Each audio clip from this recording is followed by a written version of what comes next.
अरे काय केलंय असं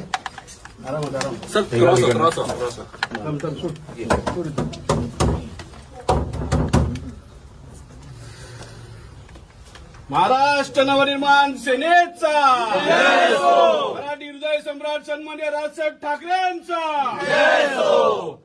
या असल्या प्रवृत्ती लोकांचं करायचं काय? खाली डोकं वर पाय. असल्या प्रवृत्ती लोकांचं करायचं काय? खाली डोकं वर पाय. या कावऱ्याचं करायचं काय? खाली डोकं वर पाय. या कावऱ्याचं करायचं काय? खाली डोकं वर पाय. महाराष्ट्र नवनिर्माण सेनेचा जय हो.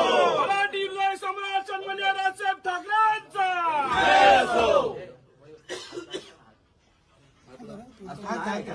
आज त्याला पळून गेला.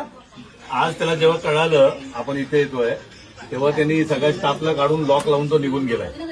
आज हा कावरे जो आहे याच्या वडिलांचीच कांजूरमध्ये 4 ते 5 नॉनव्हेजची दुकान आहेत आणि त्या नॉनव्हेजच्या दुकानावरती हा माणूस मोठा आला आणि आज त्यांनी रुणवालमध्ये जो चाळीत राहायचा तो माणूस रुणवालमध्ये गेला, त्याची प्रगती झाली. आम्हाला त्याचा अभिमान आहे मराठी म्हणून. परंतु असल्या नीच वृत्तीच्या आणि असल्या घाणेरडी वार्ता करायच्या नाही हे त्याला तुमच्या मार्फत त्याला आम्ही सांगू इच्छितो. आज हा फक्त हार घातला याला. याच्या पुढे जर यांनी असं मुकुटे वक्तव्य केलं तर याच्या पुढचे परिणाम काय होतील हे त्यांनी विचार पण करू नये. त्यांनी आता जाहीर माफी मागितली पाहिजे. इथे नॉनव्हेज व्हेज अशा पद्धतीत लोकांचं विभाजन करून जर कोण बिल्डरही विकत असेल फ्लॅट तर त्याचाही आम्ही निषेध करतो.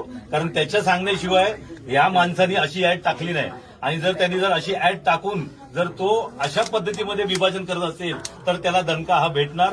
आम्हाला कुठच्याही समाजाच्या विरोधात आम्ही कधीच काही बोलत नाही किंवा जात नाही, पण जर असे वाईट वृत्तीचे जर लोक असतील तर त्या लोकांना धडा हा त्यांना मिळालाच पाहिजे. याच्यासाठी म्हणून आम्ही आज इथे आलेलो आहे.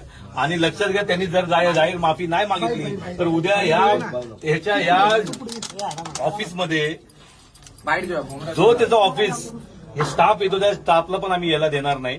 आणि दुसरी गोष्ट, त्याला धंदाही करता येणार नाही. ज्या मुंबईमध्ये धंदा करून तो मोठा झालाय तिथेच आपण असं वाटतंय जर यांनी आता असं केलंय की 2 विभाजन केले आहेत. आता याच्यामध्ये तुम्ही समजू शकता की मराठी माणूस म्हणजे क्षत्रिय आहे, तो तर नॉनव्हेज खाणार. मग तुमच्या मनात काय आहे? हा बिल्डर जो आहे ज्यांनी ते हा फ्लॅट त्यांनी विकायला सांगितलेला आहे त्याच्या मनात काय आहे? त्यांना कुठचे कस्टमर पाहिजेत जे फक्त गुजराती जैन मारवाडी असतील? मग आमचे का असू नयेत? यासाठी म्हणून आंदोलन आहे. आमची लोक तेवढे आता धंद्यामध्ये आहेत, तेवढं 6 करोड 5 करोडची घरं आमची लोक आता एफोर्ड करू शकतात. पण जर असे नियम लावून मुद्दा पण आमच्या लोकांना जर मराठी माणसाला जर हद्दपार करण्याचा प्रयत्न करत असतील तर महाराष्ट्र नवनिर्माण सेना सहन करणार नाही.